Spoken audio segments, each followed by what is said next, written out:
Hey guys, this is Artful Kisses, and today I am doing the Styles Challenge, and I'm drawing myself in a bunch of different styles. And I had a longer list of styles to do, but this is as many as fit on my page, and I was okay with that because I was drawing and coloring.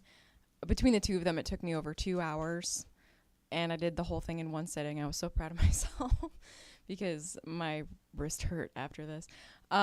So while I'm doing this, I'm going to be talking about styles and why I have one, why they're important, why they exist, how to get one, even. And it's been a topic that's been requested of me by more than one person. And I have rewritten this script more than once. I mean, not that it's really a script, I've got some bullet points, but it's been a long time in the making, and I finally did it. I wanted to pair it with the style challenge. I thought it was very fitting to just show examples of drawing the same subject in multiple styles. So, style is great. I love this subject. That was one of the reasons I wanted to take my time and do it well. And the reason styles are awesome is, for one thing, just branding. If you're going to be a professional artist, or even if you just want to be internet famous or whatever, it's great for branding. Your own style, if it's not like anyone else's, it's going to be recognizable. People are going to see it and they're going to be able to identify, oh, that was this person, the same person who drew this other thing. And eventually you've made your name for yourself. Those are my three styles that I draw in. Moving on, I'm not going to tell you what all the styles were that I used until the very end of the video, and see if you can guess what they are, and that'll kind of test how well I did. I know some of them are more recognizable than others because I haven't had any practice at all with any of these styles. So yeah, we'll see how I did. Um, Another reason style is great is just it personalizes it. It's yours. And so even if you're just a hobby artist, it's cool to be able to look at something and be like, this is my version of it.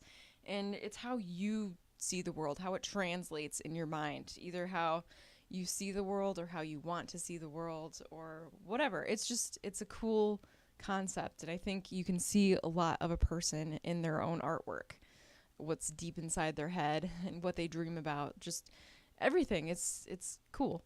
And then also it's really fun to see different styles. I love watching other people draw. I started this YouTube channel because I liked watching other people draw, and I wanted to do the same thing, kind of contribute to that whole just part of the internet. But it's also just looking at other people's styles on the internet. I follow artists on Tumblr mostly and Instagram, and I just like seeing their version of something. I love looking at fan art that doesn't look like the actual thing it's a fan art of. I like seeing something in someone else's style and just seeing the different versions of that thing, their interpretation of it, and I think that's really cool. So, I might be going too fast. Like I said, I spent over 2 hours drawing this, and it ended up being a long video. I'd sped up a lot of the parts that I deemed less important, like coloring and stuff, because at least to my knowledge, I don't have anything that selects an area to color, so I had to, go in and color like I was using crayons. And maybe I'll figure out a better, more efficient way to do that soon, but so how to develop a style is really the question people have been asking me. How did I develop my style? How do they develop their own style? And the honest answer is that it kind of comes to you after a while. Like, don't go searching for it as much as just try to get better at drawing, learn how to draw, see the details, and your style will eventually come out as you learn new things. You'll incorporate them into your style. My style is always changing, and I think any artist who is constantly learning, their style is going to change over time. It's not going to be static and stay the same, because otherwise, why bother learning if you're not going to use it? And even if it's not necessarily on purpose, which I feel like it probably should be, at least a little bit, it's going to happen whether you try to or not. If you learn cool stuff or if you see new things, just whatever influences you, it's going to show up in whatever you're drawing. So style is full of influence, and I think that if you look at a person's style, a lot of times you can see little bits and pieces of where that influence comes from. And sometimes a person draws influence from so many places, and it's really weird details that they take from each thing, and you can't even tell what the style they started out drawing is. Mine, I started out with was kind of like anime, but I didn't know what anime was yet. It was just kind of similar. And so then I got into anime because it was similar to what I was doing already. And then I practiced a lot of Disney, trying to make my fan art look like a screenshot. I got accused of tracing all the time, but I learned how to do it. Um, and then that started to influence when I was drawing just for fun. And so those are the two primary influences in my style are Disney and anime, but like anime also ended up influencing me in a totally different way that eventually when I wasn't really doing anime anymore, I wasn't trying to, and people would say I was doing anime all the time, I really wanted to get away from it. So some things like you can't see it well, now I'm drawing an anime specific one if you can figure out what it is. But in my style, the eyes tend to tilt downwards instead of upwards just because of overcompensating for that anime influence and trying to get away from it. Not that I have too much of a problem with it, but I wanted to do something different because everybody was doing anime and the otakus drove me away from it. It got just kind of embarrassing, honestly. If you like anime, I don't have anything against you. Go ahead and like it. I just don't want to draw it anymore. So anyway, your style is going to be made up of a lot of influence, and whether someone can see that influence or not differs from person to person. But the best ways to develop a style are to learn as much as you possibly can and try to get the fundamentals in there. What does lighting look like? What colors go well together? Your shading, your proportions. Even if you're going to do total cartoony stuff with large heads or not having hands or something ridiculous, learn how to do the correct proportions anyway, and it'll help you translate it into your super deformed or whatever, your different style. Even though your proportions are crazy, if you have that understanding, it still looks better. Just having the understanding of what reality looks like. And allow yourself freedom when you draw. Give yourself time where you just draw for yourself, not for anyone else, not for a commission, not for a contest or because you're learning a specific thing. Just draw and give yourself that freedom. Don't try to stick to, well, I always draw noses this way. Let it change it up a little bit. You're like, well, today I'm going to try to draw a round nose instead of a square one, or I'm going to try to give this character different facial features than this other character, and make it a challenge. And I love doing art challenges because it is something so different from what I do normally anyway that I just go crazy with it and let it be entirely different than what I ever do. And sometimes I discover things that I really like and then I incorporate them into my regular art. And sometimes they look awful and then I just move on to the next one. And that's perfectly fine. That's what a sketchbook is for. That's why you're supposed to have those times where you allow yourself that freedom and just do whatever.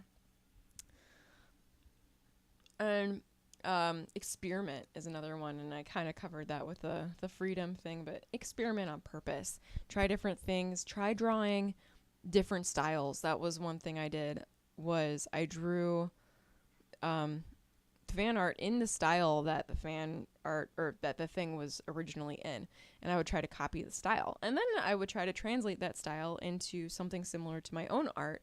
But usually when I was doing that, because the styles were so different, I would allow myself that freedom to get weird. And that was something that I found helped me a lot, because as I was drawing in other styles, I would think, I really like the way this person draws noses. I'm going to try that on mine. Or I really like how each character in this thing has a different shaped ear. I'm going to try to vary that up depending on the character. And it helped me get a lot more variance in what my characters look like, which is super important if you specialize in drawing people and or character design, because you don't want all your characters to look the same, which is what anime gets accused of a lot, because it's easy to do that in anime. Not every anime does it, but it's one of the things that they tend to do more often. And so you got to watch that. And that was one of the main things I was doing, is I was trying to make my characters each look different than each other, get the face shapes and do stuff like that. And as I've simplified my style, I found that I was exaggerating those shapes even more, and it ended up being the fundamental part of my style. And so yeah, if you do all those things, learn, allow yourself freedom, and experiment, you're eventually going to develop a style whether you want to or not. It'll just happen. And allow it to happen, and it'll be really cool. And allow your style to change as you grow and your art develops, because it'll get better. It's not going to get worse. So allow that to happen. And last on my list, I'm going to talk about the Art Style Challenge. And I didn't look up rules for this or anything. I've just seen a bunch of them on DeviantArt back when I was on there. And I've always wanted to do it. And I've kind of done little bits here and there, but I just never really got around to it. And I really wanted to do it for this video. And so I gathered a bunch of different things. These are all cartoons that I enjoy. Okay, one of them is a comic book I enjoy, but they have a cartoon. But I didn't do any that I dislike, so yeah, you can identify the ones that aren't on there. There are cartoons I like that aren't on here. Like I said before, I wasn't able to do all of them, and so that just means I have a chance to do that in the future. Maybe even with a different character instead of me. I could do one of my OCs or something. But what the style challenge is you basically pick one character. A lot of people either do themselves or they do an OC, and you draw them first in your own style. And I have 3 styles that I use, so I went ahead and did all 3 of them. And then you draw them in a bunch of other styles, and usually I see this, it's cartoon styles, because those are the ones that differ the most. But you can choose whatever styles you want. You can find a lot of art memes out there that'll have a list, like the little boxes that have the title in each one of which style you're going to do. And they take the popular cartoons like South Park and The Simpsons and bunch of other ones that I didn't put on here. Adventure Time is another one that they do a lot. Steven Universe now. Although back when I found them, that wasn't even a thing. But I wanted to choose all cartoons that I enjoy. I didn't want to do any of the ones that I don't like, because I don't want to be promoting things I don't care for.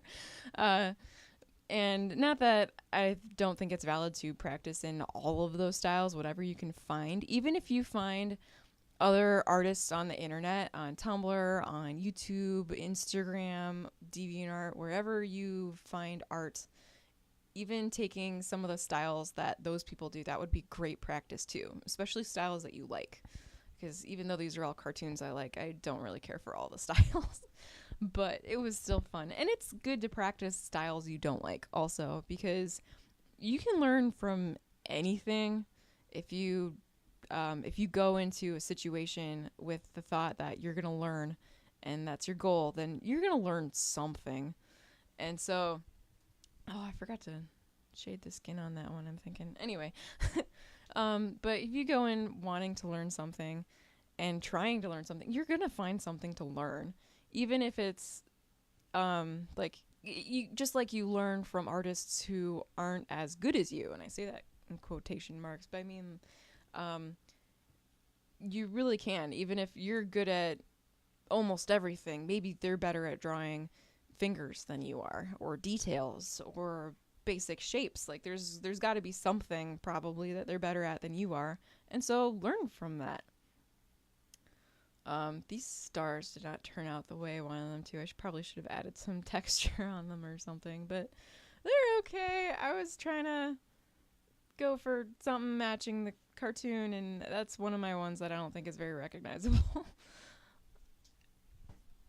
And I will at the end say who is who when it shows the full finished picture, and I'll tell you which one is my favorite even. But yeah, maybe even pause it at the end, try to figure out who they are before I say it, and let me know in the comments if you how many you were able to guess. So yep, I highly suggest checking out the art challenge, any art challenge really, but I highly suggest checking out the style challenge. And you don't have to look it up on the internet. You can just make up your own, like I did. I made up the rules and I made up which characters which shows I was gonna do. And I think it turned out pretty well. I tried initially to color them in the style that went along with the show, and as you can see here, I totally ditched that. I mean, I tried to have a little bit of remnant of what they initially looked like, but I wasn't that great at it. So there you go. Go ahead and see if you can tell who's who, and then I'm gonna go ahead and spout them off. The top row they're all my styles. So the first one is my main style, which is how I've always drawn, or that's what I've developed over the time of how I'm drawing people when I'm drawing in my free time. The second one is my illustration style, which is what I do for commissions, and they're really cartoony, tiny bodies and noodle legs, just simplified caricatures basically. And the third one is the style I usually draw dogs in. That's my super simplified style, and I do that for like really simple stuff like my YouTube banner. So going on the middle row, that first one is supposed to be Invader Zim, and I feel like I did okay on it with the sharp lines and the oddly shaped eye.